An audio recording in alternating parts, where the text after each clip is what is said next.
Welcome back, my friends. Brian Hardy here today with another video. It's going to be a wet one.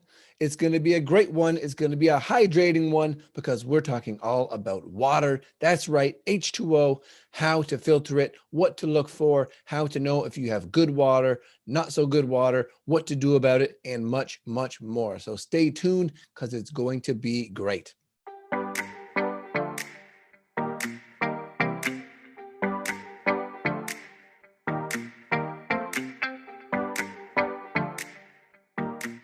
Okay, my friends, today we are talking all about water.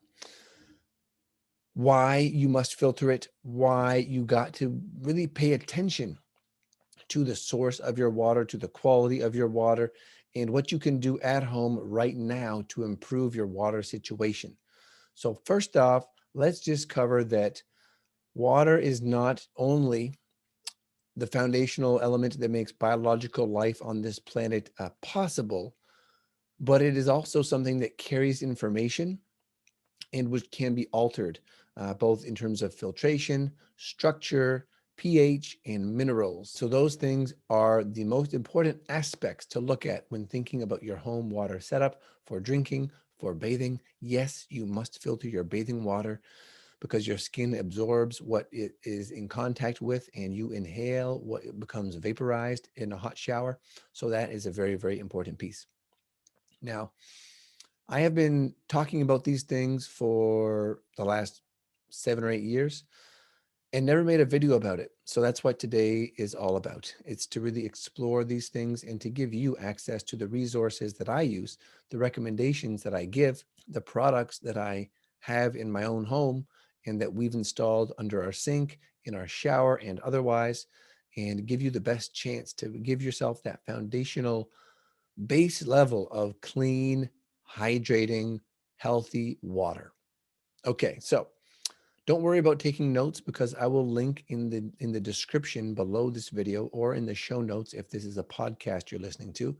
I will link to all of the products as well as the references that I may give that you want to go and look more into for your own purposes, your own research, and getting some of these tools into your life. So we're going to start with filtration. Now, the very bare bones of this, if you want small investment and you have the means, this is what I did for many years, is to get refillable jugs. They're about $10 each, more, maybe for 35 or 45 if you want glass ones. But even the hard plastic ones are okay for this purpose. And you're going to use those to refill from either a reverse osmosis system or a distilled system that dispenses this water at your local water store. So that's a great option if you don't want to install anything. The only thing we need to remember is that it is also what we would call dead water or lacking in minerals. There's nothing in there. And water needs minerals, it needs energy and structure in order to properly hydrate you. The kind of water that we get in a piece of fruit, for instance, has minerals and vitamins, of course, bound to it, but it also has structure. It's been structured. And that just means it's in a different geometrical arrangement on a molecular level, which allows it to better hydrate us. So very cool stuff. But just know that if you get RO or distilled water, all you need to do is add trace mineral drops or some lemon juice or some sea salt or all the above to your drinking water. And that's going to remineralize that water and make it safe to drink. Other options in the filtration department that I like and think are worth looking into, one would be a Berkey gravity-fed filter with the additional fluoride filters to take that out of your tap water if it's in your tap water. You can look that up online, but that is a fantastic option. It's gravity-fed, it's emergency proof. You can take it camping if you want to. You get really great quality water when pouring really nasty water in the top of one of these Berkeys. So it's a great option. They're fairly affordable. We have the travel unit, which we had in between homes when we didn't have a good water situation. And we would put that into a Therasage pitcher, which helped to mineralize and structure the water. And that was our like two-step makeshift sort of system before we installed a under-the-counter unit. The one we like is from Omica, organics, and it's very simple to install, very effective and high quality, and rather affordable considering the options out there when it comes to water filtration. So of course you can use a gravity fed like a Berkey. You can use a under the counter like an Omica model. Pristine Hydro is also a very cool company to look into. And they are one of the few that really make a point of removing trace amounts of acids. Acid rain has changed all water on our planet. And because of this, some filters don't address the acid contaminants and the acid residues that end up in the water. And so these guys do make a point to neutralize those acids. They do so with magnesium bicarbonate and silica, two very healthy forms of minerals. And they come highly recommended by some of the people that I trust the most in this space. And they just seem to make really great products, albeit at a premium price. Links to all of those, like I said, are down in the description. And if you have any questions about any of this stuff, just leave me a comment or send me a direct message wherever you're seeing this, and I'll do my best to get back to you. So that is filtration. There's a few different options. It's very important. I also want to cover that putting a filter on your shower head. Again, we use one from Omica Organics. For years, I used one that was just more chlorine specific. That was from my local hardware store. That worked well too, because without that, I noticed that my skin and my hair gets very dry and very irritated. I also notice this as I travel. And for that reason, I try to take very short and not hot. So, like lukewarm to cool or cold showers while traveling, because that's going to reduce the impact of things like chlorine on drying out your hair and skin. So, those are definitely some great options for you if you need filtration in your life for your shower, for your drinking, and for your cooking. The next part about water is the mineral section. So one easy way to tell if you have way too many minerals is to look at your appliances, your coffee maker, your kettle, or any filter that you have installed, even around your pipes and your sinks and things like that, your toilets. If there's a mineral buildup or a calcium buildup, then you know you have very hard water, meaning mineral rich water, which is probably not the best idea because the form of calcium, not to mention that most of us already get enough calcium and not enough magnesium. The form of calcium might not be one that is very usable by the body. And in that case, it will store that calcium in your arteries, in your joints, like arthritic joints, as well as just deposit it in different sites. That's what we call calcification of the tissues. And that leads to breakdown of the tissues over time and increased risk for things like heart disease and, like I said, degenerative arthritis. So you don't want that. Also, kidney stones would be another consideration there. If you have too much of the wrong calcium and not enough magnesium and other minerals, things like vitamin K2 as well are very important for keeping calcium where it belongs. All of that said, to add minerals, if you don't have them in your water, if you have pure water, so you filtered out the bad stuff and you want to add back in the good stuff, then things like natural sea salt are a good start. You can also get something called concentrace, trace mineral drops. There's another company called Kinton that makes minerals. It's purified seawater. And all of these have all of the trace minerals that are really important for enzymatic function and for energy production in the body. And if you're not getting these from your drinking water because you're drinking highly purified water, AKA dead water, then you're going to want to add these back in. I like to start my morning every day with a big glass of water or a jug of water with some lemon juice, with some magnesium bicarbonate, some sea salt, and a few other things. But that would be like the very, very basic. And that's going to cover your minerals, your hydration, a little bit of the pH piece, which we will talk about shortly here, which I think is overblown and oversimplified, but it's going to actually hydrate you better than most. Number 3, when it comes to our water discussion, is structure. Now, structure is literally the geometric shape that water takes on after it has either traveled in a spiral fashion, spiral dynamics, which is what happens in a spring, which is why natural spring water tends to be more hydrating and feels as such and tastes as such. You can also get a device at home to structure your water. You can put this on your tap, on your shower head. A lot of filters will have this built in. You can also put your water in front of sunlight or infrared radiation, infrared light, and that can structure water as well. That's why infrared sauna actually structures the water in our cells. And that is what I believe to be a major benefit of infrared sauna, uh, over and above just the simple detox and stress relief. It's the structuring of the water in our cells that is happening by being exposed to that field. Same thing happens when you're around a campfire and your skin is exposed. You're getting infrared radiation and red light off of that fire, and that's going to structure the water in your body. Part of the reason why staring at a campfire and being around a campfire feels so good. So you can get structuring devices. You can get filters like the ones I mentioned above, which already have structuring in technology in them as part of the filtration. In the past, I had a water bottle that had a structuring component built into it. But so there's options. There are options. And know that structured water not only hydrates you better, but it seems to be that structured water actually gives your body the ability to bypass or eliminate the toxins while taking up the good things. Now, I think this is also why fruit and vegetables that are full of water tend to be good for us.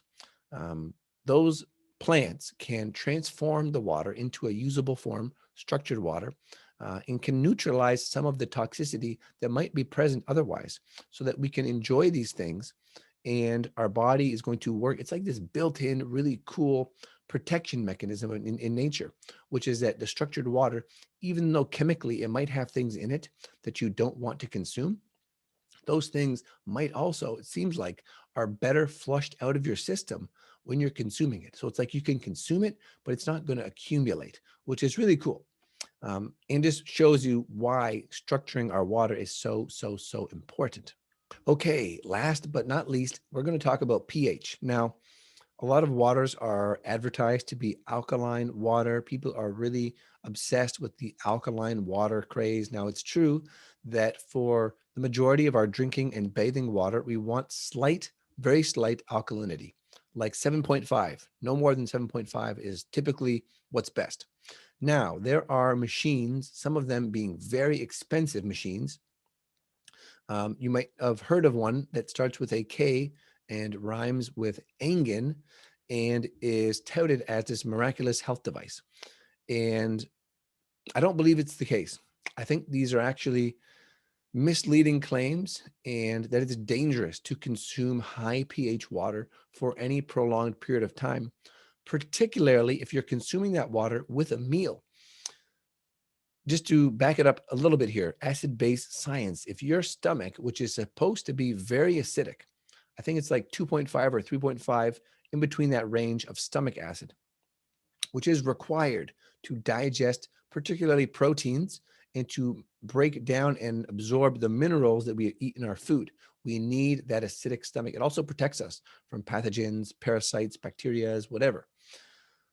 If you go ahead and drink a bunch of alkaline water, what do you think you're doing to the acid nature of your stomach? You are neutralizing it.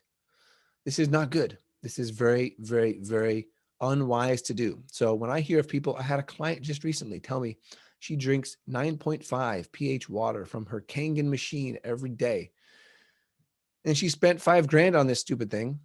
And her body, from common sense, you would know that that is not a good idea, that is not sustainable, but the marketing is seductive. The marketing is convincing. So it works on people. It's not their fault. But we also tuned into her body, and my partner is a bioenergetic medium, meaning she can communicate to the body directly. So she tuned into the body, and we got that confirmation that 7.5 would be ideal. 9.5, the body was not having it. So do not get caught up with the hype of these fancy things. And please, if you are in that business, consider finding a new vocation, because I don't think you're doing good for your customers or yourself, especially if you are just supercharging tap water with this really, really high pH. Then you're getting a chemical laden, toxin filled, stomach acid neutralizing mixture, which is not good, as far as I can tell, pretty much on any level. So do not do that, my friends. Do not do that. If you're worried that your water is slightly acidic, use baking soda, or use baking soda plus a little bit of lemon, or use some sea salt with the baking soda. That is going to do more than enough to raise the pH slightly, give your body some minerals that it can use, and really just help balance out this whole acid alkaline idea. Understanding that the fastest way to alkalize your body is through breath. So it's not through what you eat anyways. It's all overblown, oversimplified myth that eating alkaline things or eating acidic things is necessarily going to cause an instantaneous change in your blood pH. It is not true. The body has a lot of buffering capacity. Blowing off CO2, carbon dioxide, which is slightly acidic, is a much faster and easier and free way to change your pH if you're really concerned about your pH to begin with. The last thing I want to talk about here is something which is becoming quite popular, and that is hydrogen infused water. So this can play into all the elements of the structure, of the minerals, and of the pH. Now, I do believe that molecular hydrogen in gas form or absorbed into water, dissolved into water, can be very beneficial. There's great science to suggest that this can be a very, very beneficial practice and elixir to ingest on a regular basis. I have done this on and off for the past few years. I think I do feel better and I feel more energized when I start the day with some hydrogen water. And that's very easy to get. You can get dissolvable tablets that you just drop into your water, let them dissolve. Bonus tip, my friend Lisa, Dr. Lisa Fortin, told us this when we were traveling one time. You want to inhale the hydrogen gas that comes off of the water as it's dissolving, because that's more hydrogen that your body could be getting. And easier to absorb it actually through inhalation. So just a little pro tip, you can cover up your glass and breathe that stuff in and get the most bang for your buck from the hydrogen tabs. And I will go ahead and link down below the hydrogen tabs that I think are some of the best on the market these days, and that are safe and are effective and have been around for a long time. There was a whole overblown hydrogen water scam essentially a few years ago. I'm not going to name the company, but they had a great thing going on, false advertising, and the whole thing collapsed. Clearly, they're not a reputable source for hydrogen tabs. So I'll link you to the ones that I like the most. And I think I even have a discount code. So check down in the description and you can find all the details there. Okay, my friends, we have covered a lot. I think that you are now empowered with the knowledge that you need to go out there and to get the very best water possible for your drinking, your bathing, your cooking, heck, even your gardening. You know, we give our plants filtered water, and you should too, because why not? You're going to eat that stuff eventually anyways, so it's not like it's a waste of time or resources or energy or money or anything, because the plants are going to give it back to you in their fruits, in their herbs, in their greens, whatever they produce. So that's really it. Don't stress over these things, right? Do what you can. Find what is the most accessible and affordable and stress relieving form of good, clean water for your life right now. It doesn't have to be perfect. It's all on a continuum and you can always improve later. You know, I've been on this journey more than 10 years, the health journey, and specifically with this water, obsession, at least 6 years. I think going on 7 actually. So it's just very important that you recognize that this is important, that this is the basis for all of your cellular function and your cellular communication, how your brain works, how your body works, how your metabolism works. All of this is dependent on the quality of water you are giving yourself. And again, not just drinking, but also showering and bathing in too. So if you liked this video, please give it a thumbs up. Give it a comment. Let me know what you learned. Let me know what you're going to put into practice after learning this information. And go ahead and share this with a friend who similarly might not be giving themselves the best chances of good, clean water. Share this, pass it on. Let me know if you appreciated it, and subscribe, of course, to this channel and to my feeds on Instagram. And yeah, I really appreciate you guys. This has been a lot. My voice feels like it's raw. I'm very thirsty actually right now, and I need to go give myself some of this purified, mineralized, structured water and hydrate my body. And wishing you guys all the best. Stay tuned for more videos and have yourself a great and healthy week.